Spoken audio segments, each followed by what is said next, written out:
Welcome everybody. Good morning, good afternoon, because I saw we had some people registered from Hong Kong and Australia, and very early good morning for those who've registered from the United Kingdom.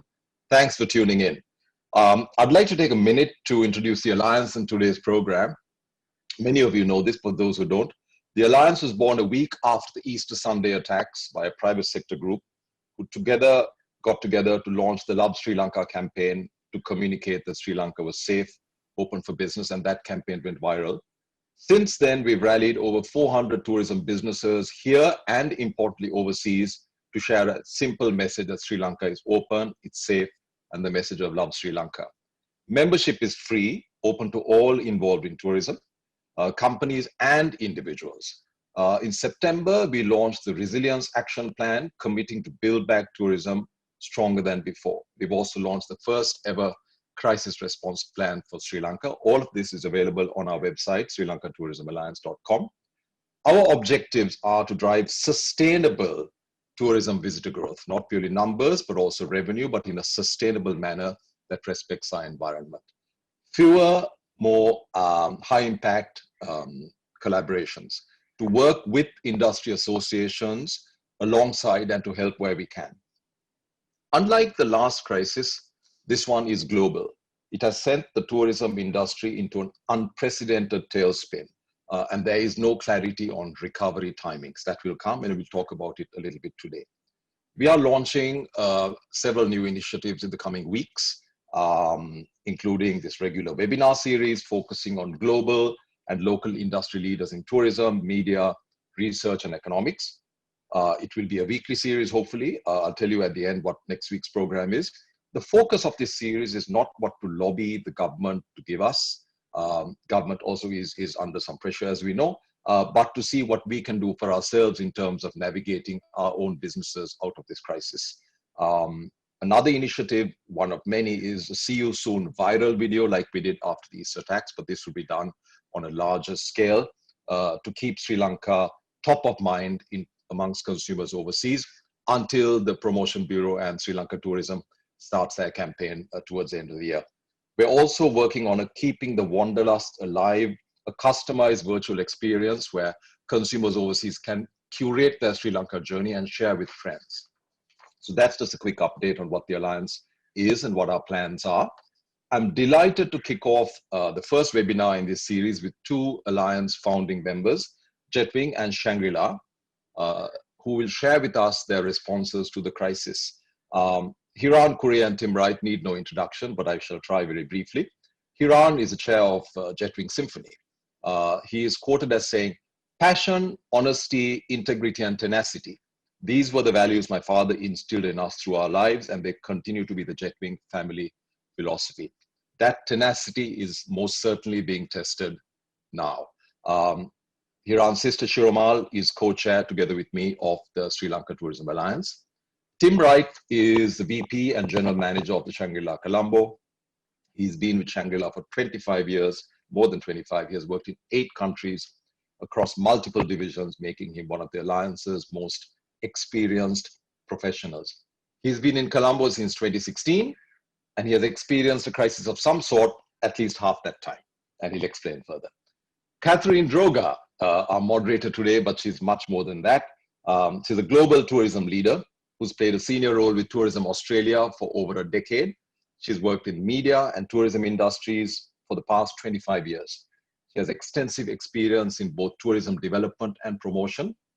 And currently she is the chair of the Wellness Tourism Initiative. So over to you, Katherine, and the panel, and may this be a very stimulating discussion, one of many. Thank you. Thank you so much, Malik, for that fantastic introduction. We will circle back to Malik during question time, but we have 30 minutes for our session today. So welcome, gentlemen, and thank you again for joining us in the first of the Sri Lankan Tourism Alliance webinar series. We will spend about 30 minutes, just so the audience knows, about 30 minutes with some questions and answers, and then we will go out to the audience for live questions as well on our Facebook feed and also via Zoom. Let's kick off our first part of the session talking about surviving COVID.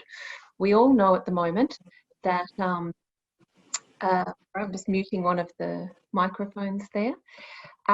We all know at the moment that we are facing one of the biggest challenges we have with regard to a global pandemic and a global tourism crisis.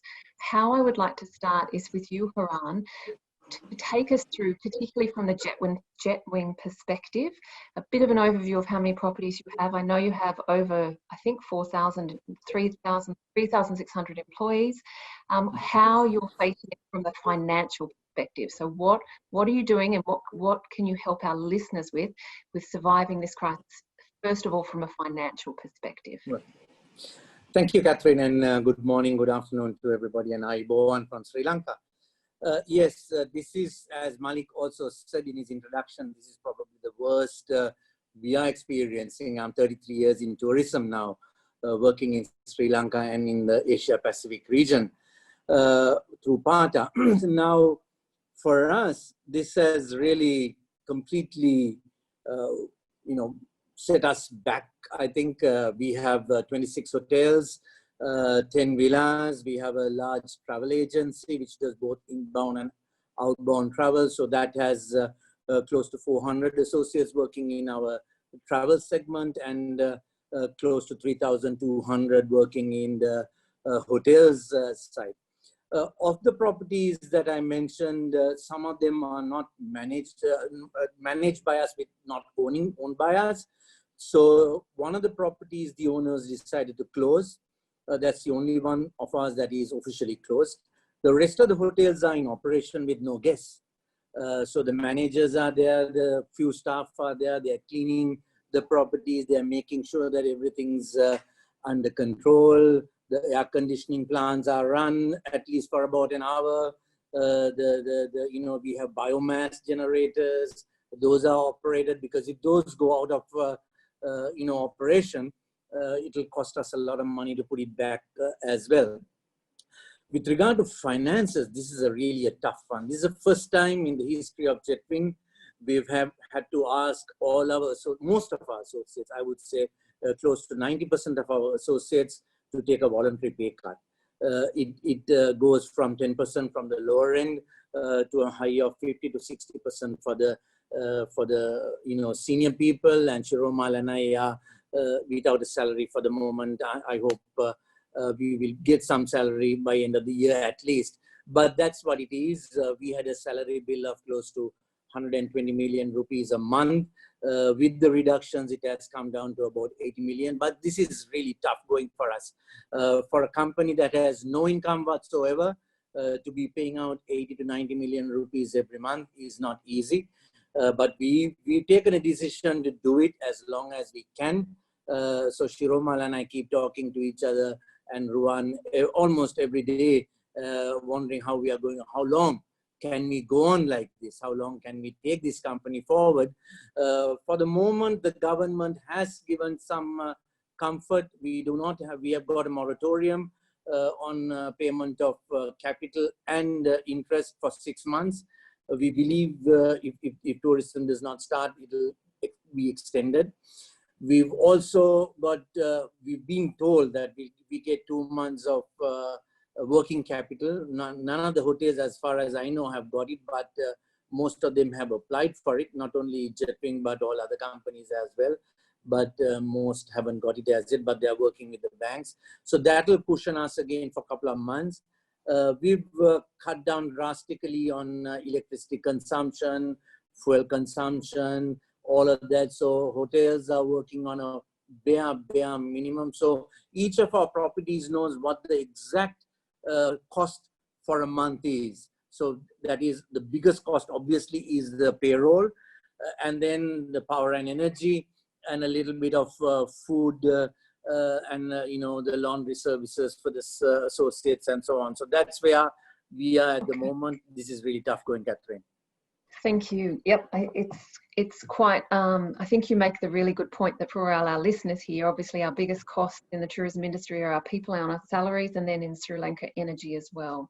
Tim, from your perspective, take us through, and I guess for us, you wear the global Shangri-La hat, so Shangri-La has over 60 properties globally, 34,000 room nights, I believe. So take us through, from your perspective in Sri Lanka, what's happening with the Shangri-La brand. Thank you, Catherine. Yeah, we're faced with similar challenges that Hiran and everybody else are faced with. Our property in Habantota is currently temporarily closed. We do have a skeleton team down there. Unfortunately, the grass continues to grow and we need to maintain the property. Up here in Colombo, our Colombo Shangri-La is operating with about 20 to 30 rooms. We have some long-staying guests that we need to take care of. And the rest of the development here in Colombo, One Goal Face, the residences are obviously operating, but the mall mall is closed and some of the offices are still operational. So we're faced with very similar challenges. Obviously, during this period, cash is king, and trying to conserve as much and reduce expenses as much as viable is very important. However, maintaining the asset is obviously a concern, and that requires some levels of air conditioning and as Hiran was mentioning, running of some plant. Mm-hmm. Managing the payroll is really going to be the big challenge, and none of us know when or how long this is going to continue to last, and how long we can continue to support the labor force that we have. For sure, as we come out of this, we are overmanned. We have far many colleagues than we really need to operate, and we may need to look at different ways of operating and reassign colleagues as we adjust to the new norms. Are you also, Tim, looking at your higher income earners in the business having different pay cuts to those ones that are really, you know, yeah, we've approached it slightly differently. At the moment, our senior people have been asked to take a cut or a voluntary reduction. However, we're concerned that with the drop in service charge, this is really going to impact our lower earners, and some of them we feel are now getting into the area where it is very difficult to sustain and support their families. So, you know, we have 1,600 employees in Sri Lanka, and I would imagine at least 50 to 60% are getting very close to finding it difficult to sustain. So we're currently looking at different plans and how senior management and our senior people can contribute more than we've been asked to so far, and in some way try to support particularly those lower earners so that they can sustain their families. Great, thank you. How are you both utilising the assets that you currently have in different ways, or are you using them in a different way? So obviously they're empty. Hiran, are you looking at different ways to use the assets that you have? To a certain extent, Catherine, yes. You know, in some of our hotels in Valavaya, in Dambulla and Sigiriya, and places where we have a lot of land, in Negombo as well, in some of them, we've started agriculture. You know, some of our staff are getting onto the field. They are growing vegetables, paddy in a big way in Valavaya, and Yala as well. So we are doing things that, well, we were doing just to show the tourists and, you know, make them, you know, create an experience. Earlier, we were planting like that to get them to pick their own vegetables and cook. But now we are seriously growing vegetables so that at least it will feed our people who are in the hotels, right, and so on That's and so forth. Yeah. It's great. And how about you, Tim? Do you have, you know, are you using any of your opportunities to rethink it differently in this very difficult time? Well, I think obviously the key at the moment is trying to find opportunities, and we're very fortunate that we're right next to the One Goal Face residence. During this curfew period, we've managed to look at food deliveries, bread sales, and even expand that beyond the One Goal Face complex to some of the other condominiums. I think particularly at the early stages of the curfew, getting food was a real struggle for all of us, and we were obviously able to try and support some of our residents next door in the One Goal Face complex. Great. Okay, thank you for that. Let's just talk really briefly about your current customers, because we know that when I talk current customers, I'm talking about your previous guests that you have, who have a relationship with your brands. How are you staying connected with them now? Because these people are the ones that have the strongest affinity to return to your hotels or experiences, etc. in the future. How are you kind of maintaining a relationship with them in this difficult time? Hiran? Yeah, I mean, we are very active on social media. We have separate teams for both Jetwing Travels and Jetwing Hotels. They're actively working on that. Plus, I know some of our chauffeur guides, some of the staff who are in sales and marketing, they are writing directly to their customers and wishing them well and stay home, stay safe, and that kind of messages. We are telling them these are the books to read during this time, recommending books, showing how to make some Sri Lankan curries maybe. Now we're going to start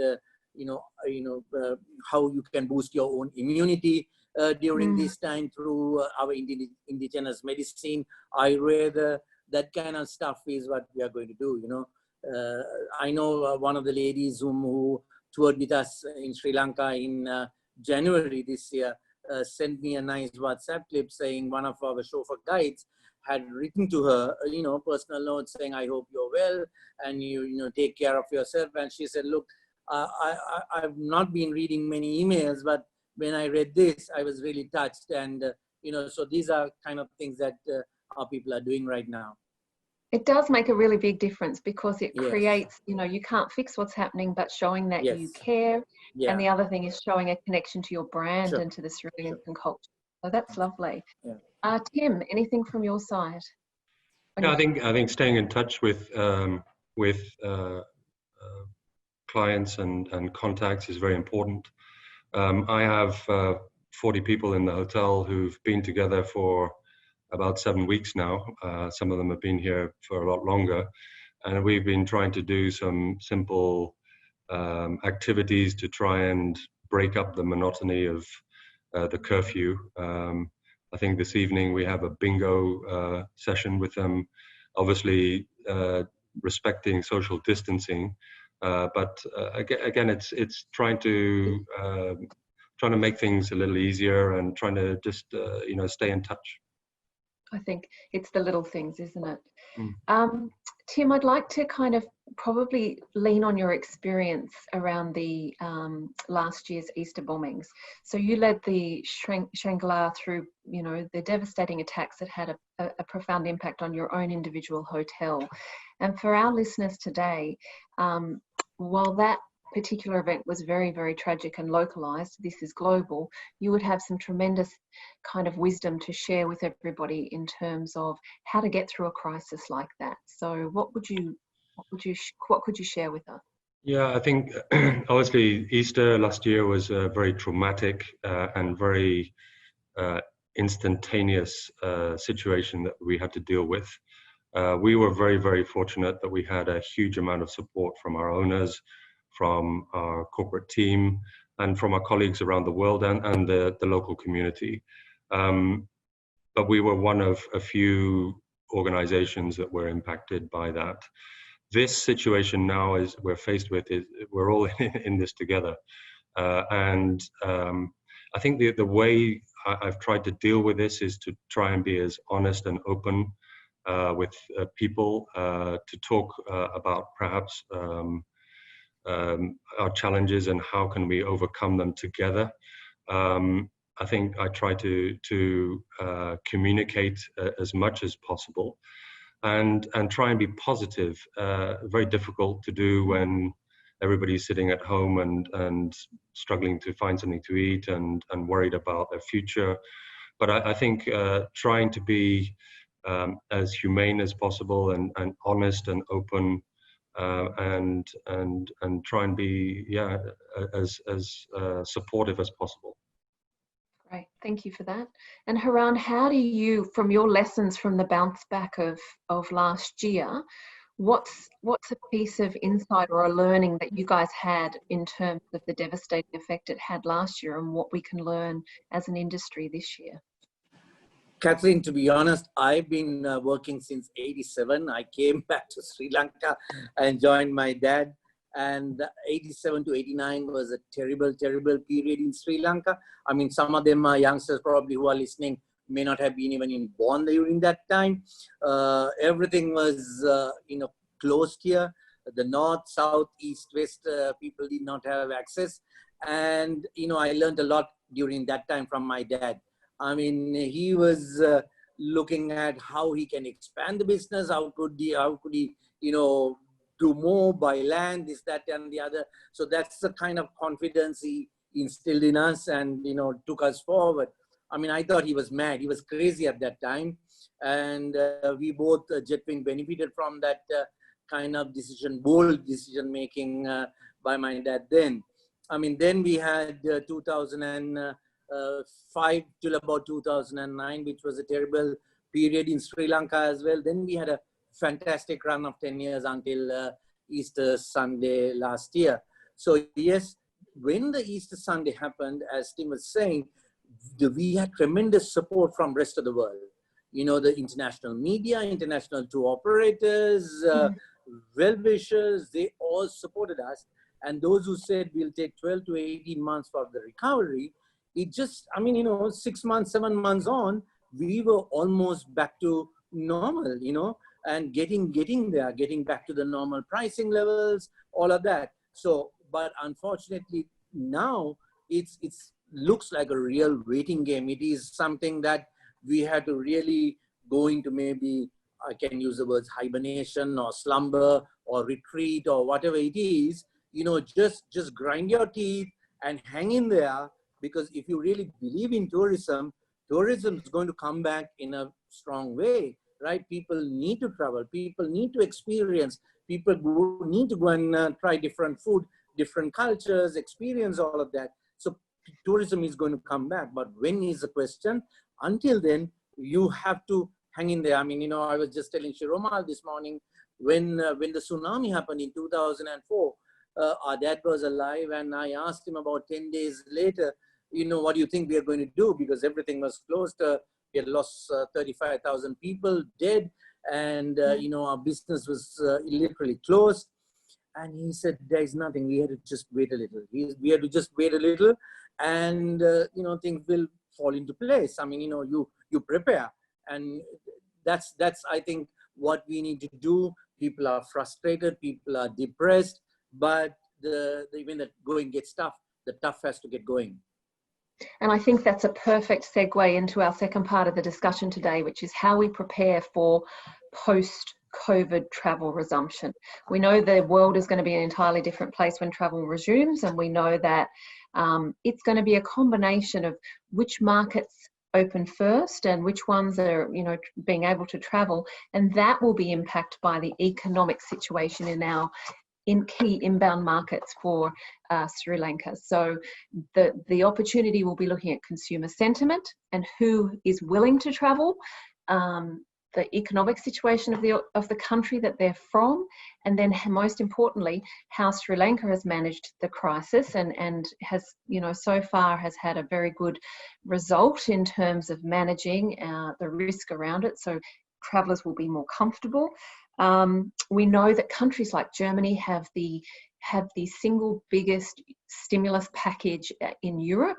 It's worth 35% of their GDP, so their economy will be in a better space. There are many different facets across the world, but I guess from your perspectives, if we could now get your insights on which markets do you think provide the best opportunity for Sri Lanka in the returning travel periods? I know it's difficult to know when, but you're welcome to give us your insights as to when you think travel will be resuming. I'll start with you, Hiran. Well, yes, I think, look, we have a very close relationship with China and also India. And these two countries are very close to us as well. And when travel resumes, I believe these two countries will play a big role in, bringing tourism back to Sri Lanka. And not because you're Australian and Tim, I think Australia will also be another country that we can expect people to come from. Australia has handled the COVID situation quite well.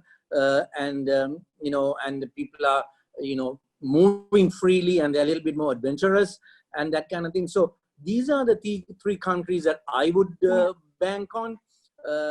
And also, of course, we have, as Sri Lankan tourism people and the government, we have to also educate the people. We have to need to tell the others who are not in tourism the benefits of tourism to the country, because at the moment, people have short memories. I mean, now when you see somebody who's not local, they think this is COVID, right? So that needs to go out of their minds as well when tourists start coming, whether it's Chinese or a European light-skinned person, people will think, hey, this is a COVID case, right? So therefore, unless we educate them and tell them, hey, everybody, there are 7-8 billion people in the world, everybody is not a carrier of this virus. We have to respect them, love them, look after them until all that is sorted out.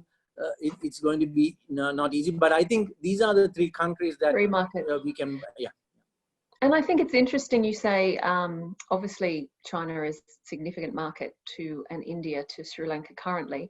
Australia was, according to the research, was the highest rebounding market post the Easter attacks for the first 2 months post. So that I think that could speak to your point around the mindset of the traveller, as well as proximity. I think having, the ability to have direct services, so it's a one-stop shop to a destination is also going to make a big impact. So, India is a great opportunity as well. Tim, what are your thoughts and what are you seeing globally from your insights from the rest of your group? I think regionally will be the markets that come back first, and potentially business travelers. They're the ones who need to travel and will need to get on a plane as soon as they possibly can. The leisure travelers may take a little longer, but I do think that the markets that Hiran had mentioned do resonate. I think the one thing about China, and talking to my colleagues based in China, they're maybe a couple of months ahead of us in their recovery. And we're seeing in China slowly the hotel occupancies are beginning to increase. But one thing to be wary of is that China has a huge internal market. And, frankly, a lot of the businesses can manage quite well without, foreign travelers. So, the indications as far as outbound market, if you look at forward keys and any of these indicators as far as outbound market from China, that hasn't moved at all. Internal travel has started, although it's coming from a low base, it is starting to rise quite quickly. Okay, that's really good insights. Domestic, let's talk about domestic. So in every single market, the recovery is going to start with the domestic segment. Tell me what your thoughts are around that opportunity for all the businesses that are listening with us today, from SMEs right up to the big hotel groups. I think domestic definitely will be the first to start. I mean, we had a couple who were living in Kandy. When the curfew in that area was lifted, they took the car and drove to Jaffna, and spent 3 nights in a hotel in Jaffna and came back. So, definitely the domestic market will take off.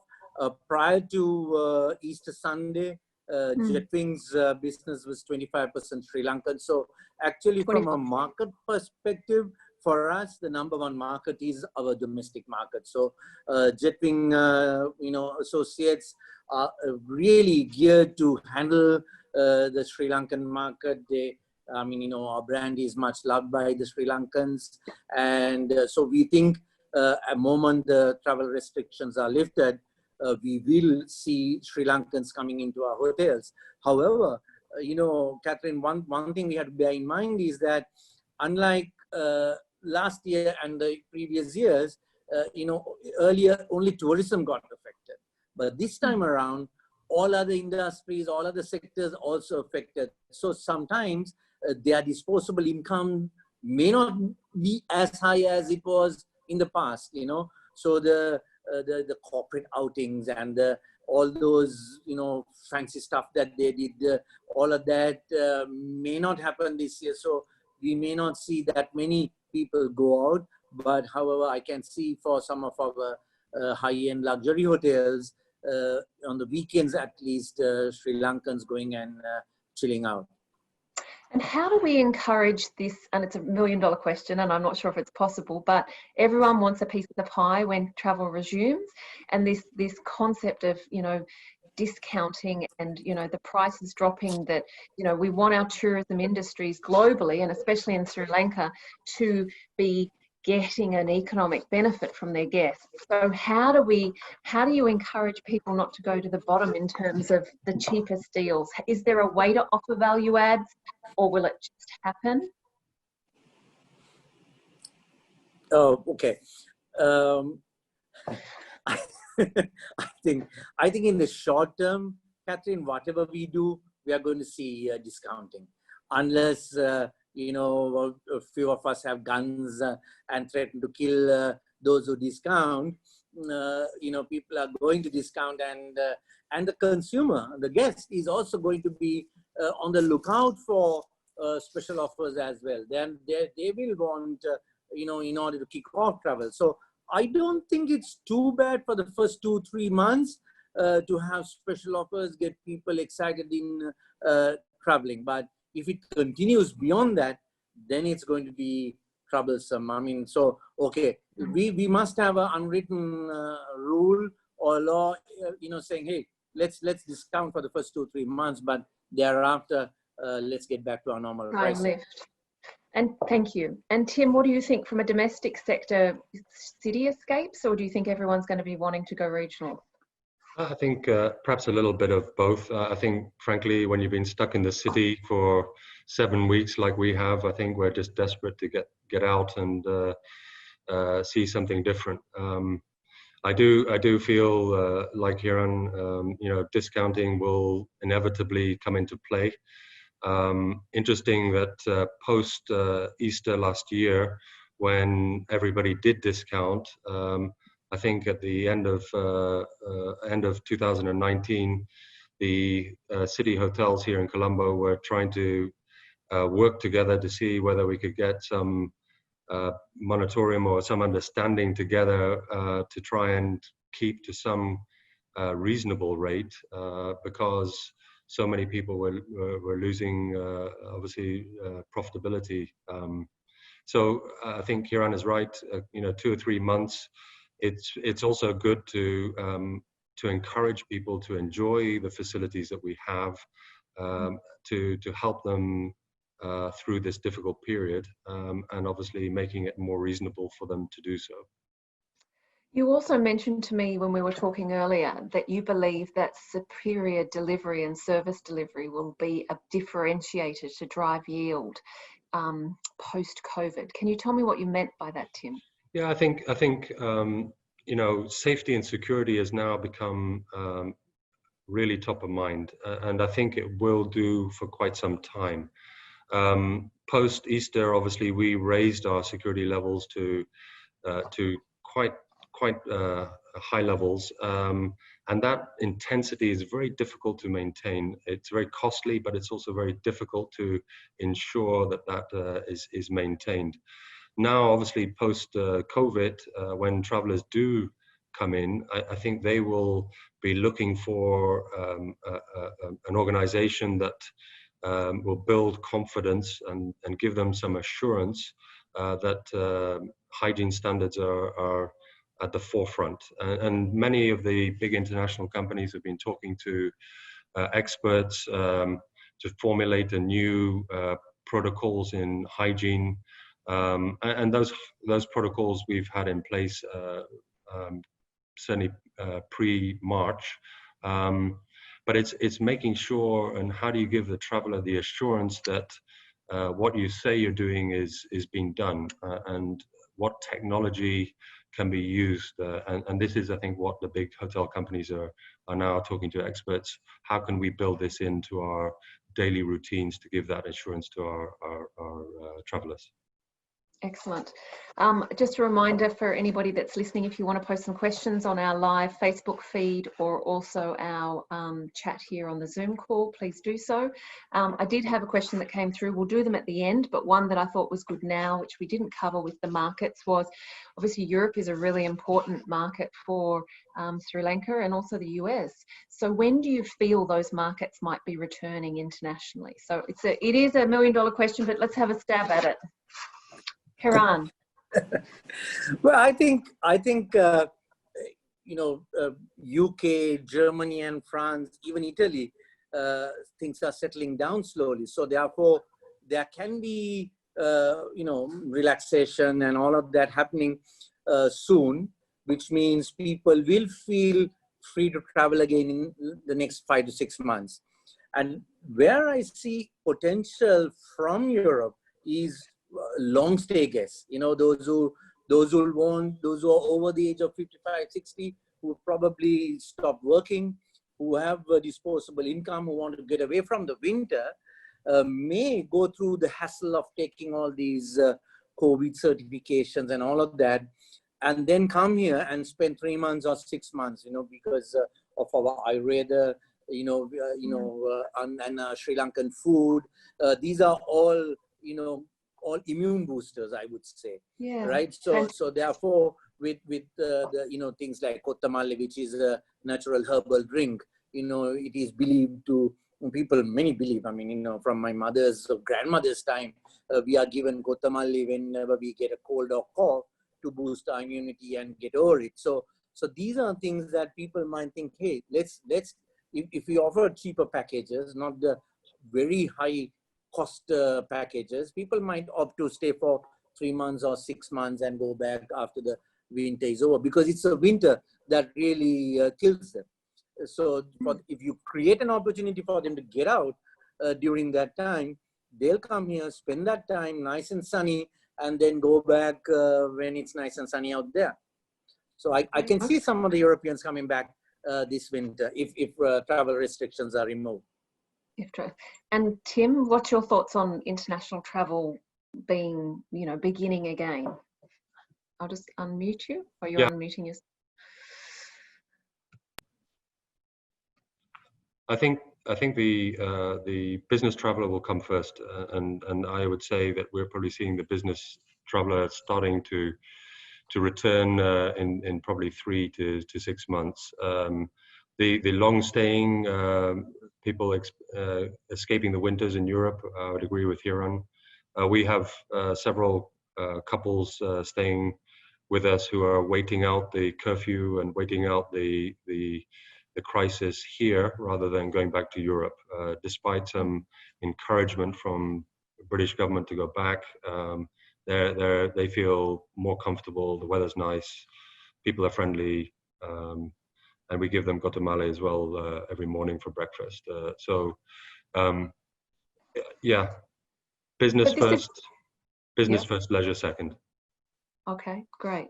I might move on to experiences, because we've started to just touch on that now, in terms of what do you think for our listeners should be thinking about in terms of their product and message offering for return, in terms of what will be most appealing for the customer, but also anchored into the essence of what is amazing about Sri Lanka. Hiran, you mentioned wellness. Would you like to just maybe touch on that a bit? Yeah, because I mean, wellness is very much now part of Sri Lankan hospitality. I mean, they not only the real hardcore Ayurveda resorts, but even in our normal hotels, there are spas and what have you. So therefore, people feel more pampered, cared for, and all of that. That's definitely going to happen. Maybe meditation, yoga, go back to your roots kind of thing. So these are things that people are now experiencing all the time. You turn the YouTube on, and lots of people are telling you how to meditate, how to do yoga, how to do this, that, and the other. So if we create those experiences here, and with our Sri Lankan food, Sri Lankan hospitality and care, I think that's something that's going to prevail for some time in the future. It's interesting because the work that I do for the Global Wellness Institute in this space values the segment of about $639 billion a year in visitor expenditure. And pre-COVID, it was growing at twice the rate of expenditure of regular travel. And not just those kind of treats, but it's how operators can, offer wellness experiences. And the number one wellness experience that all consumers are looking for is an immersion with nature. So that's the most appealing connection. So I think that will be a really important part. Tim, what are your thoughts about the experiences that we need to focus on? Well, I think Hiran is quite right. The crisis is causing such stress to everybody that taking time out and taking time to take care of our physical and mental health after dealing with this is going to be very important, and I think will be an opportunity for us. I think Sri Lanka has some fantastic and unique experiences already on offer, and certainly I think capitalizing on all the different experiences that one can have in one island that has managed the virus situation very well so far, I think puts us in a very strong position, and that Sri Lankan hospitality is always going to be at the forefront of our offering, I think. I think that's a really good point. I mean, being voted the #1 destination in the world by Lonely Planet by consumers mean that consumers already have, a great association and an intention. It's around your message to draw them first. So I'd like to shift now the conversation to your operations and tell the audience, what are you thinking in terms of how do you pivot or navigate operational delivery post-COVID? We've touched on it a little bit, but it'd be interesting to get your thoughts on, how to manage that and what people need to start thinking about and preparing in their own businesses in this quiet time for reopening. Hiran. I think in the short term, we'll have to follow the guidelines given by the health authorities. There is no deviating from that. We had to follow the protocols, make sure that everything is we just have to, that's what we are doing. I mean, we are just following our health ministry, the WHO, and some international health company. I mean, organizations are sharing some information. Companies like Shangri-La will gather their global expertise and share that information with us. So it's, mix of everything. So we'll follow those guidelines and get, when people come, we'll follow those guidelines. It's important to look after our own people who are working. They are the frontline associates who will be meeting people from different walks of life. So for us, it's very important to make sure that all our associates are cared for, looked after. And, I've spoken to some of our managers. I mean, we are likely to, some of our hotels are likely to be used for quarantining purposes now. So I've spoken to them and said, if there are associates who are, having respiratory problems or some other health issues, we should not be asking them to come on the front line. So we have to respect that, look after that as well, because it's not only opening the hotels and making some money, we also have to make sure that all our associates are safe as well, along with the customers. Yeah. Absolutely. And Tim, food and beverage, this is obviously going to be a big one in terms of how, you know, the service delivery maintains. You know, are there questions or thoughts around, you know, Sri Lankan, I know that the buffet experience is critical or, you know, fundamental in, you know, most hotels and an appealing part of the offering. How, is that something people need to start to be thinking about, or how does that work?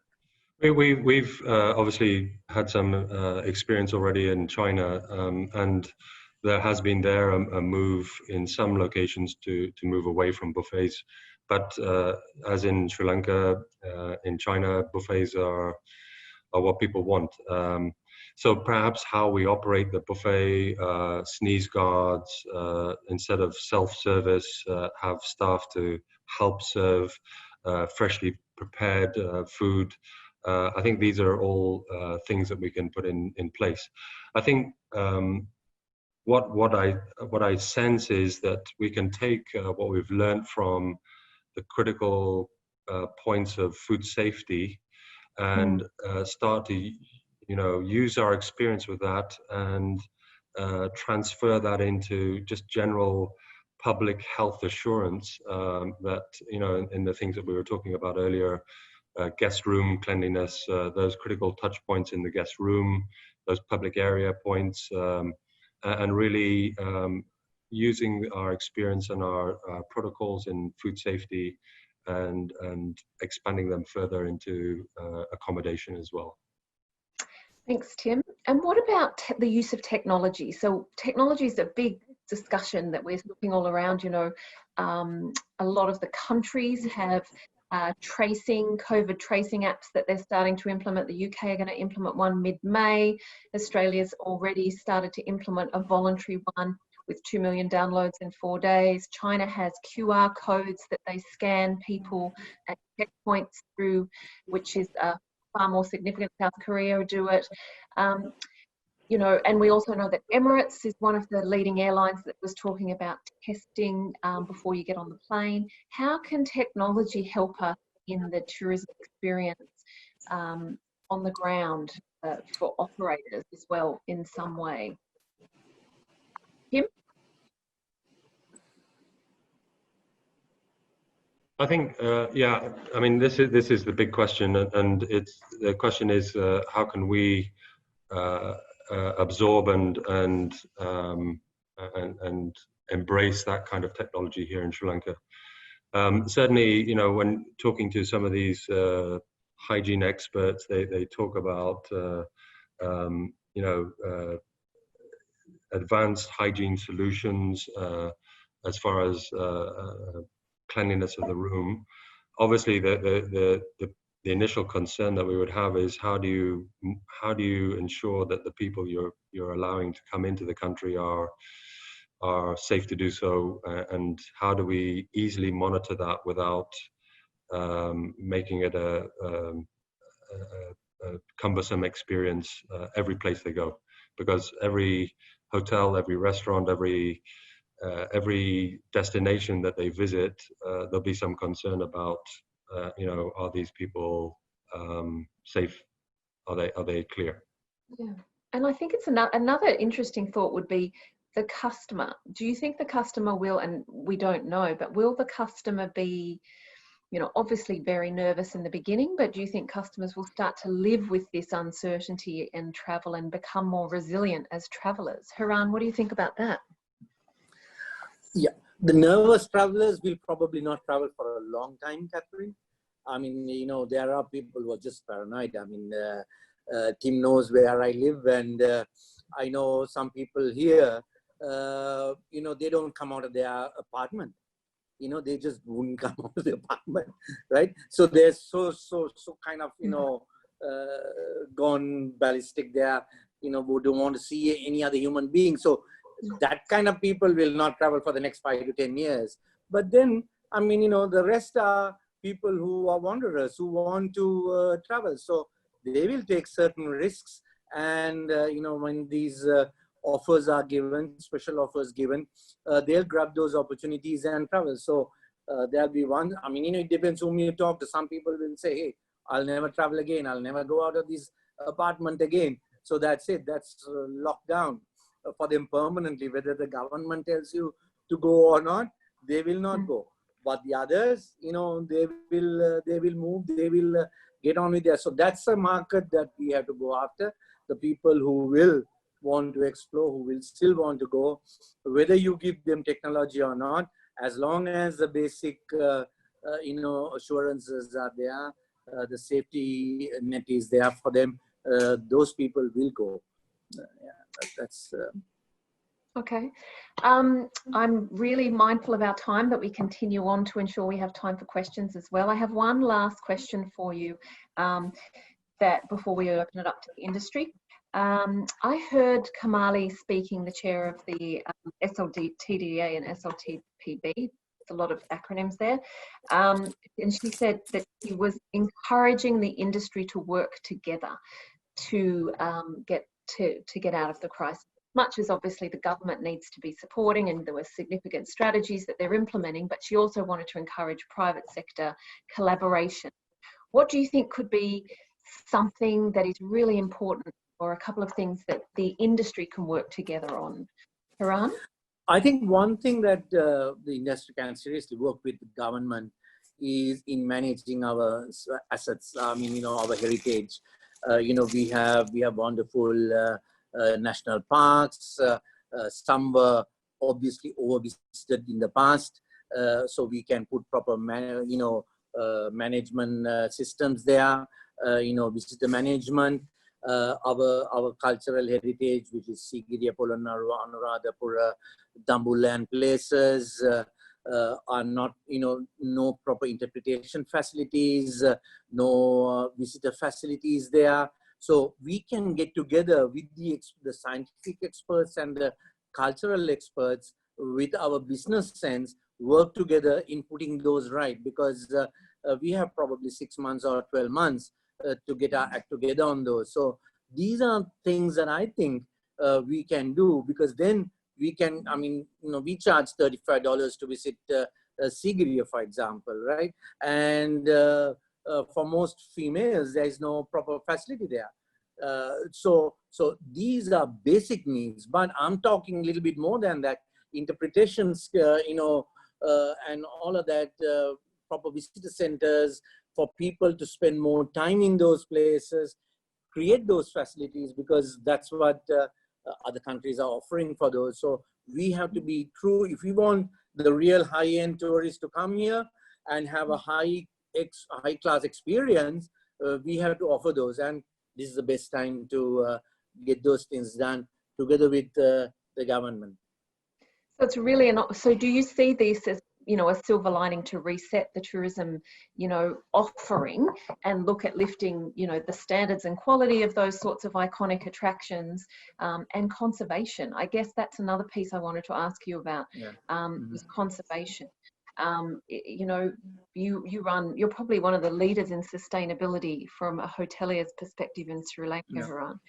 So do you, you know, what do you think around that opportunity for conservation? That goes without saying. I mean, you know, people, planet, profit, and I was adding the fourth P, which my friend Taleb Rifai, the former UN Secretary General of Tourism, brought in. The fourth P was peace. You know, we've now forgotten the aspect of peace, because earlier last year we were talking of peace, reconciliation, after all those things. Now it's all COVID. But we mustn't forget peace through tourism as well. So sustainability, yes, for sure. That was a word that was hacked for the last 20-something years. You know, luckily for us at Jetwing, we are leaders because of our dad, the founder of Jetwing, you know, believed in it in the 1970s, 1980s, when these, you know, these lovely words of ecotourism, sustainable tourism, responsible tourism. These words were not coined then, but he was practicing those. So for us, it came naturally. For the others, because of its nice business sense and, you know, all these CSR and all those nice words. But for us, it comes naturally and we do it.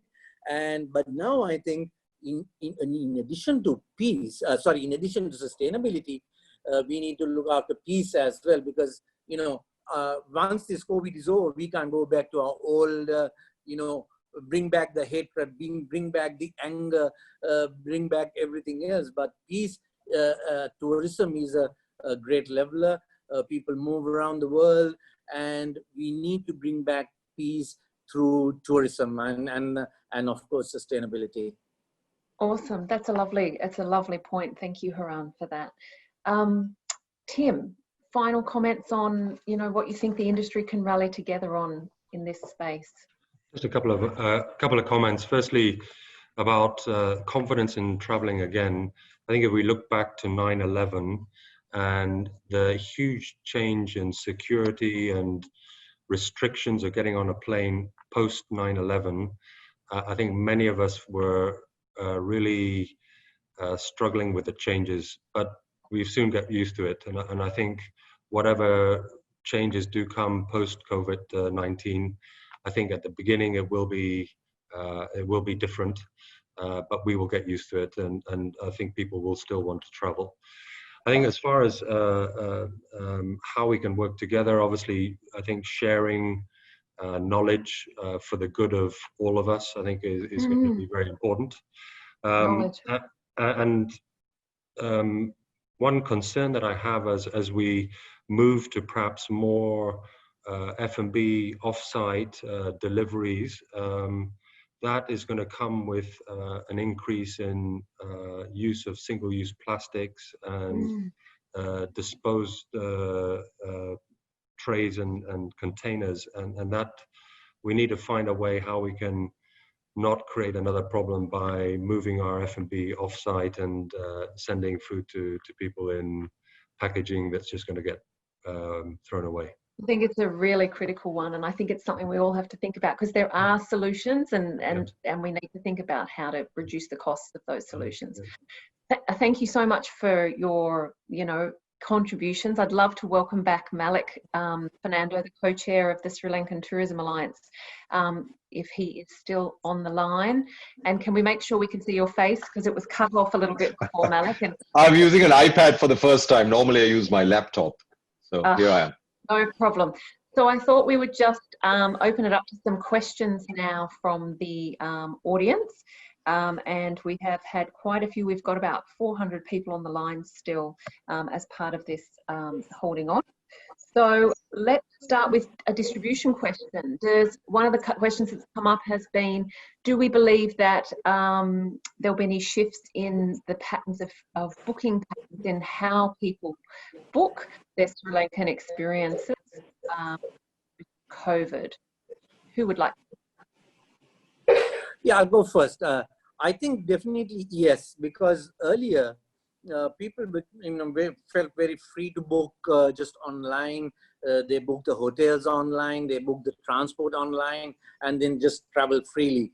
Now they might rely more on a travel agency, a destination management company, because they want information, they want some comfort to know that there'll be somebody to take care of us in case of an emergency, somebody who will, in case of cancellations or whatever, there is another third party that they can rely on. So if the travel agencies act responsibly, they become a source of information to the consumer. People will go back to the travel agencies and the tour operators more than they did before, because we saw a huge shift onto the online space. People just booked online, directly on the company websites or the the booking agencies. But now I think people might look at going more with a destination management company, especially when they come to countries in Asia and Africa and so on. Yeah, if I can add to that, I agree fully, because I think the travel advisor, travel agent now is going to come to the fore, because anonymous booking, as Hiran said, will decline, at least in the medium term, because trust is the most important currency now going forward. Trust in your accommodation, your transport, how seamless your trip is. I think the era of someone just coming in, winging it, where shall I go? I'll hop on this public transport. I'll find a place to stay. They'll do a lot more research. So I think the travel advisor, travel agents, and the DMCs, because of trust, and where the travel agent knows the general manager or knows the owner, they want to feel that they're handing over their guest to someone trusted. They can pick up the phone, so and so needs evacuation, and so on. So I think that human relationship is going to come to the fore for the time being. And I think these anonymous OTA style bookings will drop, at least for the medium term, till people feel safe enough to travel. We've had another question that's come in that I think would be a great one for us to possibly finish with, which is, you know, we have a lot of SMEs in the tourism industry that are watching today and out in our regions. What advice do you have for them in terms of surviving this crisis at this given moment? What should they be focused on to survive and be able to exist post? That's a very tough one. Any Well, takers? I think, yeah, I think some of the SMEs should, in the short term, look at some other source of income, to be very honest. You know, do something, maybe delivery services or, you know, catering services, whatever. Find, I mean, they shouldn't just idle, and they shouldn't just wait till, you know, manna falls from heaven, right? They should definitely look at doing something. You know, I mean, I've been talking to a lot of people, and they are all expecting for the government to help them, right? And I mean, you know, I know the government will help in some way or the other, but they shouldn't only wait for governmental help. They should look at, you know, doing something. Because obviously, tourism is not going to take off in the next 6 months to 9 months, right? That's a given. I mean, whatever we may say, whatever we'd like to live in hope, right? We live in hope. Yes, tourism will definitely come back, sooner the better. But let's be realistic. For the next 6 months to 9 months, it's not going to come.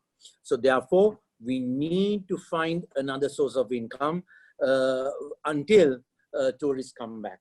That's my message to them. And then, of course, be ready, be prepared to welcome the tourists once they start coming back. One of the, Tim, were you going to say something then?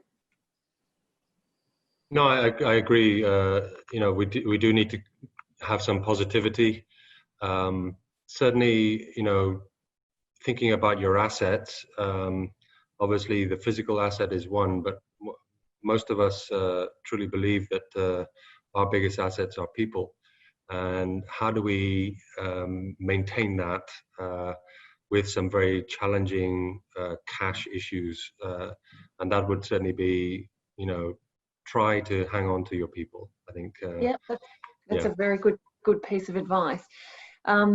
The other thing is this opportunity for, which is a small SME opportunity, and also the larger operators as well, is that as travel resumes, consumers and visitors will want to go to remote locations, opportunities to see places they haven't seen before, where they're not going to be amongst all the crowds.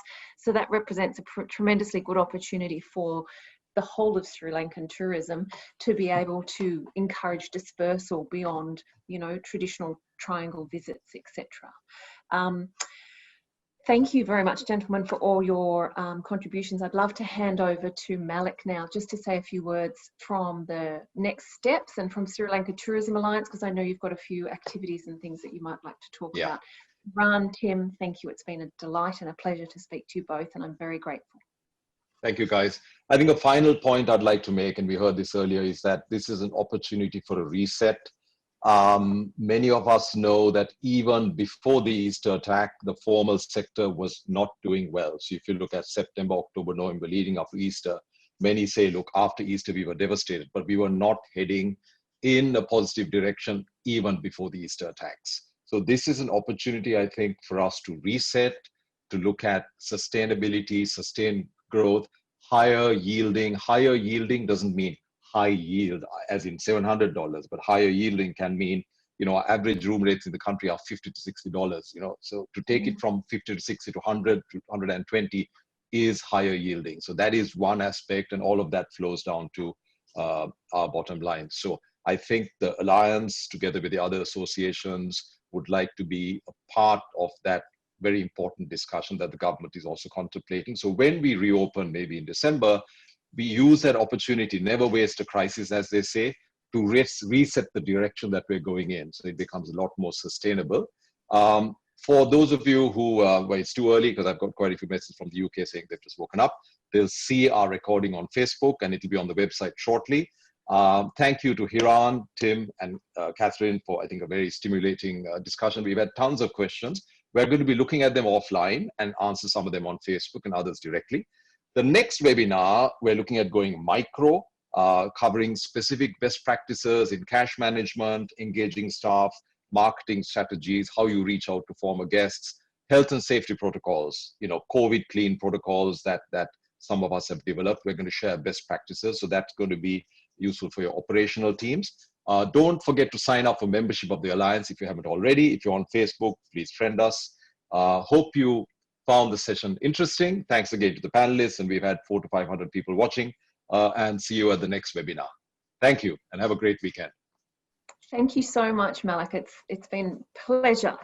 And can you remind everybody that if they wish to, we will send everybody with their, you're going to send them as a follow-up, yeah, on our website download section, we've got our resilience plan, our COVID response plan, and in the follow-up to everyone who registered on Zoom, we'll be sending some information. So please spread the word and support all of us together in the industry behind the Alliance. Thank you. Thank you so much. See you next time.